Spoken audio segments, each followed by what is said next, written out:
Здравствуйте! Сегодня речь пойдет о нестандартной геометрической покраске стен, о том, как это сделал я, и о том, как при желании это сможете сделать вы без посторонней помощи.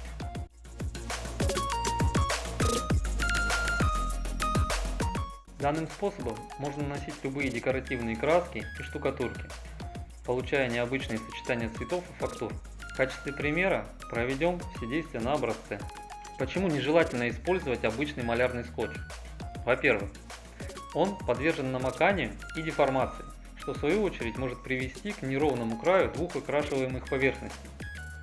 Во-вторых, его клеевая основа может быть достаточно сильной для вашей базовой поверхности, окрашенной или оклеенной обоями.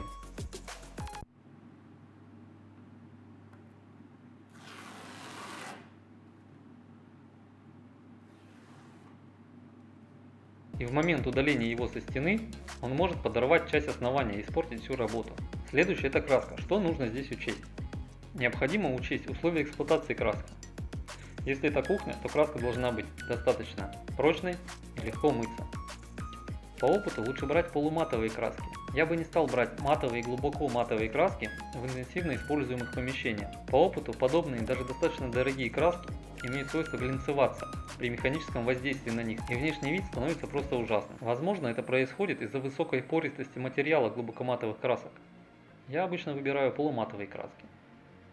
Для наиболее правильного выбора красок с учетом условий эксплуатации и конкретно вашей поверхности я бы порекомендовал обратиться в специализированный малярный центр. Там же по палитре цветов можно провести автоматическую колировку краски. Ну и давайте проверим все это на образце. Первое, что было сделано: убрали пыль и мусор со стен и пола. В данном случае можно просто очистить поверхность. Второе. Укрыли пленкой и скотчем все примыкающие поверхности к окрашенной стене. Пол, потолок, столешница и так далее. Третье. Вся поверхность стен была перекрашена на 2 раза для получения общего единого фона. Четвертое. После высыхания с помощью скотча был сформирован будущий рисунок, без предварительной разметки на стене. Можно предварительно на листе бумаги нарисовать примерный расклад будущей геометрии, но в данном случае все исключительно интуитивно.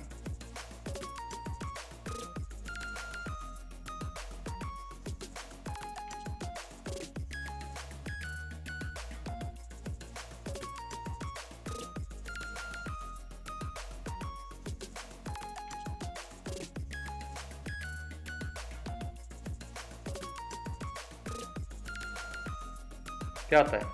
Прокрасили края скотча той же краской, что и была нанесена на основание в качестве фона. Это необходимо, чтобы следующий слой краски не затекал под края скотча.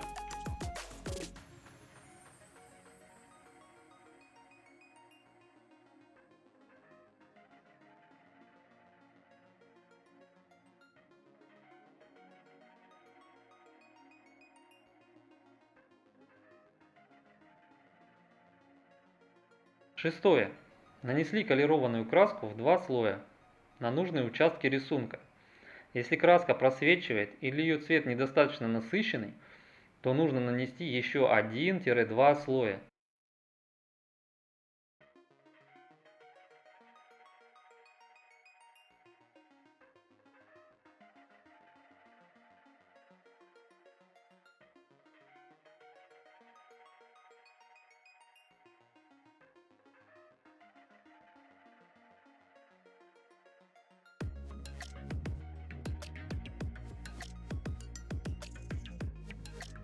После высыхания необходимо удалить скотч, проверяя поверхность на наличие дефектов покраски. Если у вас латексная краска, то скотч необходимо удалять по-свежему, пока краска еще не застыла. Если поверхность представляет собой обои под покраску с рельефной структурой, то кое-где под скотч все же может попасть краска, и если рассматривать близко, то можно заметить небольшие неровности. Но это легко можно устранить, наклеив скотч с другой стороны и аккуратно пройти краской, которую окрашивали в основной фон. На ровной поверхности такого не бывает.